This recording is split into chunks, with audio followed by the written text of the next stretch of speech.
Star Wars The Rise of Skywalker is now just a little under 3 months away from its official release by Disney, Lucasfilm, J.J. Abrams, and even George Lucas. That is all set and ready to end the sequel trilogy and the Skywalker saga itself. This is Mike Zero. Make sure to subscribe if you're new to the channel for future Star Wars content. Now, what's really exciting about Episode 9 is that we do know that this film is going to carry many different revelations, twists, and turns, as well as connections to the prequels and the originals. That's really going to be used as a way in order to make us view the past 8 Star Wars films in a different light.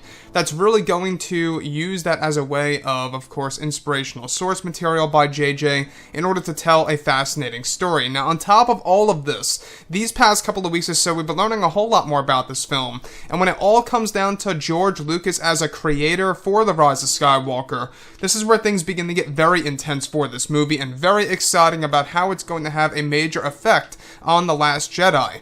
Now, specifically, what's really intriguing about all of this is that it's explained that George Lucas and J.J. Abrams worked very closely during the rewrites of the film for the months of November and December of 2018, which was when George was fully involved with the film when it came to principal photography.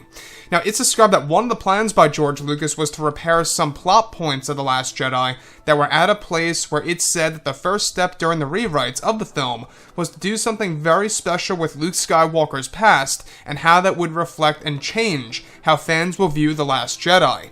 Many steps were made by George during principal photography with JJ and during the rewrites to get these flashbacks of Luke Skywalker done correctly that would not only create an authentic version of Luke in his older years, but also by re-exploring a young Luke Skywalker just months after the events of Return of the Jedi, offering Jedi knowledge to his sister Leia. It's explained that George wanted to do what could have been done in the middle film of the trilogy, which was exploring the Skywalkers in greater depth in between the events of Episodes 6 and 7.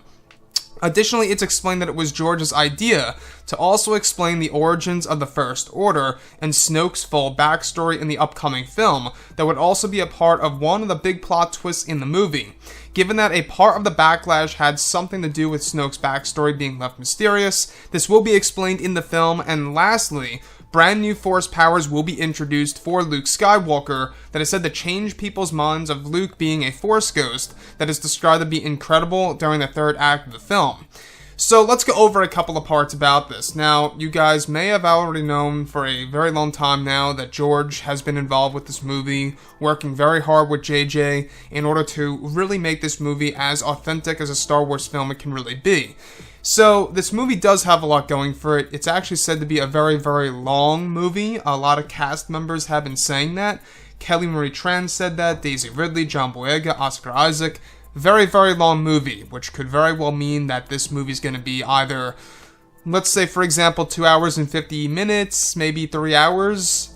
Very possible. So, with that being said, the one piece that I do want to go over is how George is actually setting out to change the events of The Last Jedi, basically fixing elements of Episode 8 by incorporating those visions into, of course, Episode 9, and doing what he thought should have been done in the middle film of the trilogy. Now, like I said, we do know that George wanted to explore more about the Skywalkers in between Episodes 6 and 7.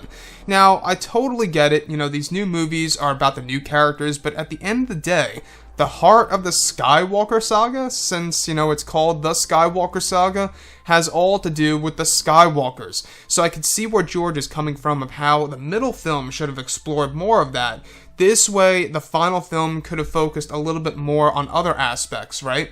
So, with that being said, the fact that a lot of those ideas are now carrying on over into Episode 9, how he's going to be doing something very much amazing with Luke Skywalker in the forms of flashbacks and giving us a different version of an older version of Luke, as well as exploring the origins of the First Order and, of course, Snoke's backstory, everything related to all of that, basically is going to change our view of The Last Jedi, and that things are going to be done in the forms of twists and turns that's going to make us view Episode 8 in a different light.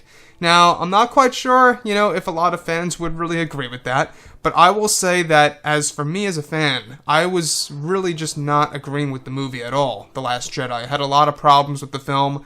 That's just my opinion. If you guys loved it, that's fine. But George Lucas, the fact that he is involved with this movie, it really could very well spell a big sign of desperation by Disney and Lucasfilm. The fact that they brought him back on board, and that they really wanted him to do a lot of the rewrites with J.J. Abrams back late last year. We're talking about like November or December. And that was a while ago. And the fact that reshoots are happening as we speak still, by the way, that really is a big deal as well, because a lot of things are, getting shifted around for the third act of episode 9, mainly for the Palpatine scenes.